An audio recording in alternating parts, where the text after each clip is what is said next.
When you walk into a store, a lot of the time you'll see racks filled with clothes, either that or shelves. But when you look at the price, it's like $10 to $20. This price is never right. We see these and we don't account for the cost of the crops that made it, the fertilizers, the pesticides. We don't account for the labor that goes into it, with how many people are working there, and just the general shipping over to the stores themselves, the gas prices. But we also don't account for the human and environmental toll that fashion has on our world. This is the fast fashion that we are talking about today. First, we'll look into how crops go into it, and the labor, and then what happens afterwards. With crops, you think of many like polyester, spandex, cotton, but according to the Roundup, 80% of clothes today are made with plastics. This coming in smaller doses, but this can have an effect because of the use of oil and plastics not being able to break down as easily. With cotton, though, we even have a problem with that, as cotton takes over 20,000 liters of water for 1 kilogram. Sorry.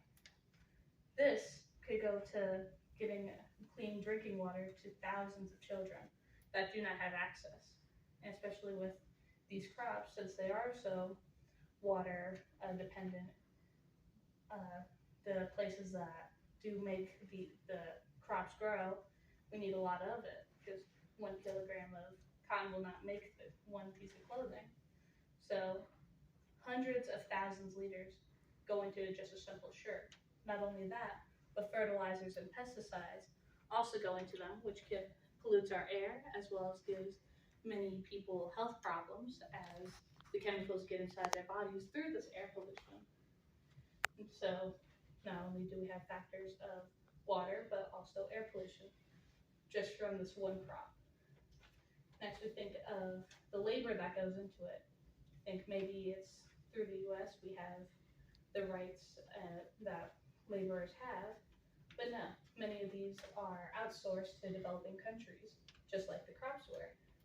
We see that many of these workers are women and children in these countries, and at that point, they don't need to give them a fair wage. So it is less than minimum wage for these workers. Not only that, many of the women deal with assault and harassment at these workplaces because of the higher ups taking advantage of their lower income rate. The buildings themselves as well go into not being refurbished and designed right, with 50 to 70% of workers saying that their building is not up to like a health code, like a safety level. Sanitation is one of them, seeing rats in many places of the building, and also the building decomposing itself. We have health risks in many of these areas. No one is doing anything about that. We skip over, now we are at the end of the clothing life cycle. Where does it end up? You could donate it and make sure that it gets somewhere else, but we see that only 10% of clothing is actually donated. Another 10% is recycled. With donating, you can go give it to Goodwill, but again, only 10% is. Where will it end up anyway? We see that many of them will get burned, which will, again, release the toxic fumes from the chemicals that made them into the atmosphere, as well as the landfills will. When they're decomposing, it gets caught up with the rest of it. The companies won't help with this at all, as they don't need the clothing after you buy them. You've already got them. They've made their money. So when it comes to landfills, we see that most of landfills do have more clothing than any of their products, especially with the industry itself making $1 trillion. You can imagine how much clothing that is piling up, not only in the US, with the largest one being in Los Angeles, but in other countries. China has another big source of imported goods just stacking in landfills, and also Mexico. We can also see this in, again, the developing countries that make our clothing with crops and with the labor. According to the Roundup, very little is ever recycled, most of it going to the landfills and burning up. We know that the pollution is bad from it, but what can we do? always heard about it.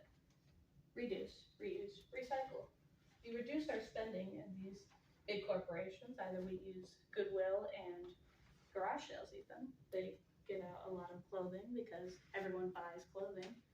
You can find a way to reduce your spending in general, not paying for clothes. And next, we reuse the clothes that we wear almost daily. If you notice that you aren't wearing something, maybe give it another go. Things will get outgrow you, but at certain ages, you can find that you don't grow as much.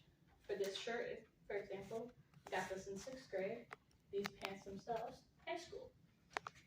This will make it so that we don't have to spend as much in the industry, as well as not having to pollute by just generally using them. And then recycling, we can find different corporations. Green America is one where we can donate many clothing, as well as reusing them in our own day-to-day life. With Green America, they also suggest that you reuse your clothes with washcloths or even dog toys, tying them up and making them into little elastic bands for them. The price is small for the clothing that we buy from daily life, but the cost of where it will go and the polluting that we make through this clothing operation is high, very big, and will continue to spread unless consumers like you decide to start helping. So when you go into those stores, you see the clothing that has a nice pattern on it or just has a good feel to it. Remember, the price is not right.